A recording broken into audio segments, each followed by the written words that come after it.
ये थोड़ी सी बात हम यहाँ पर जो है राजस्थान के साथ जो उपचुनाव उसको कर लेते हैं, क्योंकि श्रीवास्तव जी से इस बात को लेकर चर्चा चल ही रही थी। इसी बीच में हमारे जो नए गेस्ट है अरुण जी, वो यहाँ पर जुड़े हुए हैं। हम बात कर रहे थे यहाँ पर कि महाराष्ट्र में तो लगभग लगभग जिस तरीके से जो है कि अब कह रहे हैं यहाँ पर राकेश जी की और अरुण जी की, तो कई उस पर चर्चा करें, लेकिन फिर भी चर्चा यहाँ पर लगातार जारी रहेगी, क्योंकि जब तक जो है परिणाम जो है फाइनल नहीं आ जाते हैं, क्योंकि जब तक घोषित नहीं हो जाता है तब तक ये चर्चा यहाँ पर चलती रहेगी। क्योंकि अब झारखंड में भी जो है थोड़ा बहुत अंतर है, यहाँ पर बहुत ज़्यादा अंतर नहीं है, तो कभी भी फ्लक्चुएशन यहाँ पर हो सकता है। लेकिन यहाँ पर उपचुनाव की अगर हम बात करें, यहाँ पर तो बाप पार्टी की बात करें, ऐसे ही आप देखिए कि यहाँ पर जिस तरीके देवली उनियारा की जो सीट है, हाल ही में जिस तरीके से बड़ा बवाल हुआ था यहाँ पर, इस सीट पर जो है नरेश मीणा ने यहाँ पर जो एक बड़ा थप्पड़ कांड किया था यहाँ पर। उसके बाद में अभी आप देखिए भाजपा जो है यहाँ पर 9 राउंड के बाद में यहाँ पर जो है लगातार बढ़त बनाए हुए। उसके अलावा अगर हम बात करें तो अगर खिमसा की जो सीट है यहाँ पर भी आप देखें कि जो रेवतराम डागा है वो यहाँ पर जो है वोट से आगे चल रहे हैं, करीबन 1900 जो वोट है उससे वो यहाँ पर आगे चल। इसके अलावा सलूम्बर में तो लगातार आप देखें कि जितेश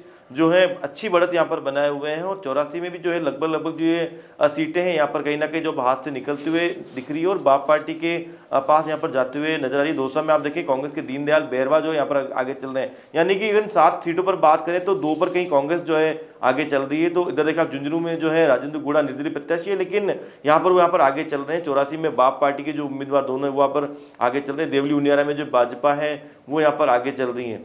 यानी कि आप ये देखिए कि राजस्थान में अब जो है थोड़ा जो है मिक्सअप कुछ चल रहा है। 2 सीट पर यहाँ पर बीजेपी है, 2 सीट पर कांग्रेस है, लेकिन इसके अलावा आप यहाँ पर देखें कि निर्दलीय भी आगे चल रहे हैं। लेकिन बाप पार्टी की जो मजबूती है वो यहाँ पर जिस तरीके से पहले जो विधानसभा चुनाव बनी हुई थी वो अभी भी यहाँ पर बरकरार से यहाँ पर लग रहे हैं। श्रीवास्तव जी, उपचुनाव को लेकर हम चर्चा यहाँ पर कर रहे थे। यहाँ पर मैं आप बताएं कि ये जिस तरीके से थप्पड़ कांड जो हुआ था, नरेश मीणा ने जिस तरीके से थप्पड़ कांड किया था, उसके अलावा उसके बाद में जो है यहाँ पर आरोप तो जो है लगाए गए थे कांग्रेस ने कि ये जो सरकार है उसका एक बहुत बड़ा फेलियर यहाँ पर बताया जा रहा था कि आखिर किस तरह से जो है एसडीएम के ऊपर जो है इस तरीके से जो थप्पड़ मार दिया जाता है। उसके बाद में इतना बवाल यहाँ पर हुआ था, कितनी गाड़ियां यहाँ पर जला दी गई थी। ये देखा आपने कि किस तरीके से जो उपचुनाव के अंदर में इतना बड़ा माहौल यहाँ पर हो गया था। ये जो कुछ हुआ वो दुर्भाग्यपूर्ण है जी। भारतीय लोकतंत्र में लोकतंत्र के जो 3 और 4 पहिए माने जाते हैं, पाए माने जाते हैं, उसमें प्रशासन एक पाया है, दूसरा कार्यपालिका एक पाया है, एक न्यायपालिका है और चौथा मीडिया। हम चौथा मीडिया के लोग बैठे बात कर रहे हैं यहाँ पर, तो हम बिल्कुल निष्पक्ष होकर सोच सकते हैं कि जो घटना घटी है वो दुर्भाग्यपूर्ण है। निश्चित रूप से इसमें दोनों ही पक्ष दोषी हो सकते हैं। हो सकता है हम और आप वहाँ मौजूद नहीं थे, हो सकता है एसडीएम ने कोई ऐसी बात कह दी हो जिससे उससे गुस्सा आ गया हो या ऐसी कोई घटना घट गई हो, लेकिन जो कुछ हुआ वो गलत है। उसका परिणाम आपको परिणाम में मिलेगा।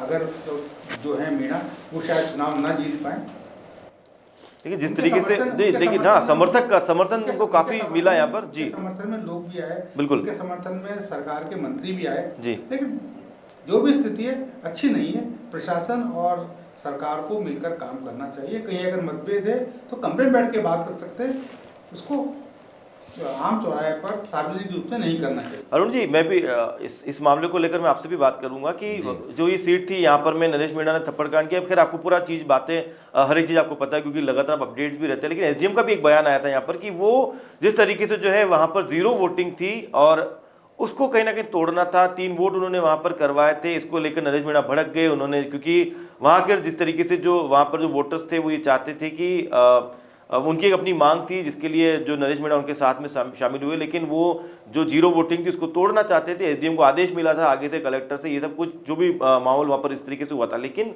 इस बीच में कांग्रेस की तरफ से जो ये बयान है, खुद जो है अशोक गहलोत ने भी ये बयान दिया था कि ये जो है वर्तमान सरकार का एक बहुत बड़ा फेलियर है कि चुनाव जिस तरीके से यहाँ पर हो रहे हैं तो सुरक्षा व्यवस्था जो होनी चाहिए और इस तरीके से जो है एक एसडीएम को थप्पड़ मार दिया जाता है।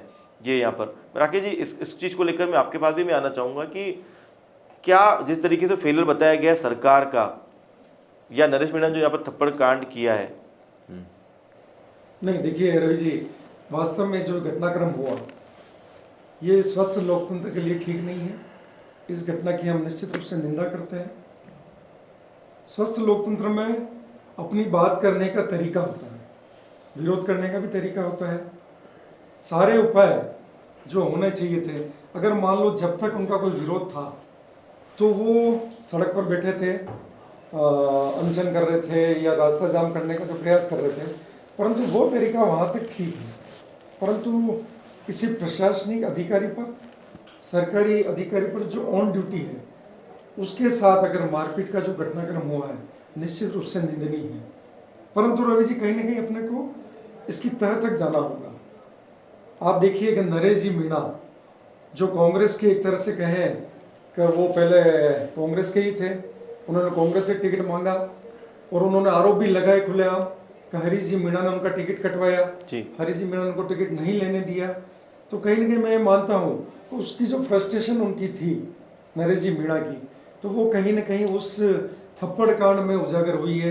तो मैं ये मानता हूँ कि इसकी विस्तृत रूप से जांच होनी चाहिए कि वास्तव में क्या घटनाक्रम हुआ और जो थप्पड़ कांड जो घटनाक्रम जिस समय थप्पड़ का जो घटनाक्रम हुआ उससे पहले क्या घटनाक्रम बीता, उससे पहले प्रशासन की क्या भूमिका थी और निश्चित रूप से नरेश जी के मन में ऐसा क्या आया कि उन्होंने इस काम को किया।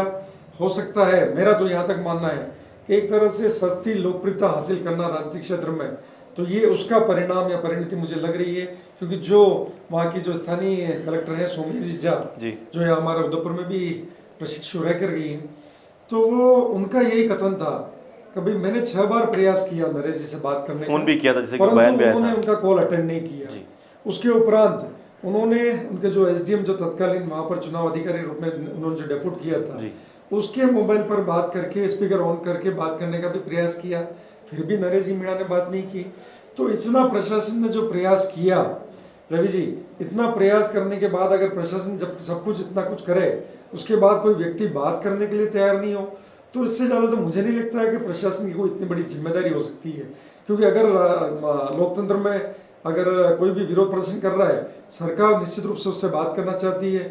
जो काम कलेक्टर ने किया और तत्कालीन चुनाव अधिकारी ने भी किया, परंतु अगर कोई बात ही नहीं करना चाहे और डायरेक्टली अगर वो हिंसा पर उतारू हो जाए तो उसका निश्चित रूप से लॉ एंड ऑर्डर का पालन करना सरकार की जिम्मेदारी है।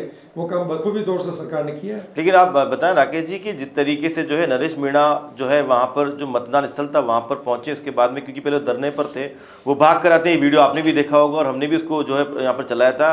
उसके बाद वो जो है अंदर जो है मतदान जिस तरीके से जो केंद्र था वहाँ से बाहर आते हैं, क्योंकि करीब 3 वोट जो है वहाँ पर एसडीएम जो है अमित चौधरी ने वहाँ पर डलवाया। तो वो भी उनका ये बयान आता है एसडीएम का कि उन्हें जो है कलेक्टर ने कहा कि ताकि वहाँ पर जिस तरीके से जो है मतदान का बहिष्कार है तो कम से कम वो जो बहिष्कार है वो जो है स्थायी ना रहे। वहाँ पर जो है उसको वहाँ पर उस बहिष्कार में 1, 2 से 3 जो वोट है वो अगर हो जाते हैं तो वो जीरो वोटिंग नहीं कहलाएगा, क्योंकि उनका भी अपनी टारगेट होता है कि किस तरीके से जो है प्रशासन वहाँ पर काम कर रहा है। लेकिन नरेश मीणा जो है बाहर आकर एसडीएम को थप्पड़ मार देते हैं, तो क्या उन्हें कानून का डर नहीं था? क्या उन्हें सरकार का डर नहीं था?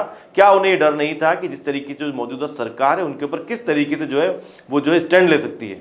देखिए, यहाँ पर मैं कहना चाहूँगा, जैसे आप कह रहे हैं कोई कानून का डर नहीं था, तो निश्चित रूप से कानून का खौफ तो हर व्यक्ति के मन में होना चाहिए, सरकार का डर भी होना चाहिए।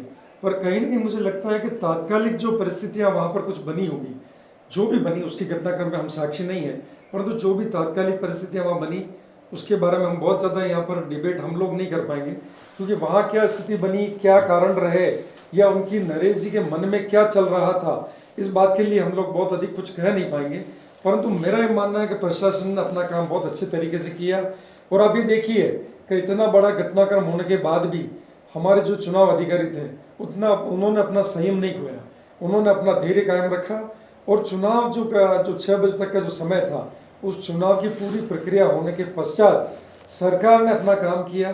सरकार का जो खौफ या जो कानून का जो खौफ किसी भी व्यक्ति के मन में होना चाहिए, उस खौफ को कायम रखने के लिए चुनाव की जो वोटिंग की प्रक्रिया थी, क्योंकि वो स्वयं नरेश जी कैंडिडेट थे, उस कैंडिडेट की वजह से तब तक 6 बजे तक वोटिंग थी। कहीं ऐसा आरोप नहीं लगे कि उनको गिरफ्तार करके और एक तरह से वोटिंग करा दी गई या बायस्ड होकर काम किया गया। तो वो प्रक्रिया पूरी सरकार ने पूरी सूझबूझ से अपनाकर पूरी सूझबूझ से उसको टैकल किया और 6 बजे बाद उनकी गिरफ्तारी की गई।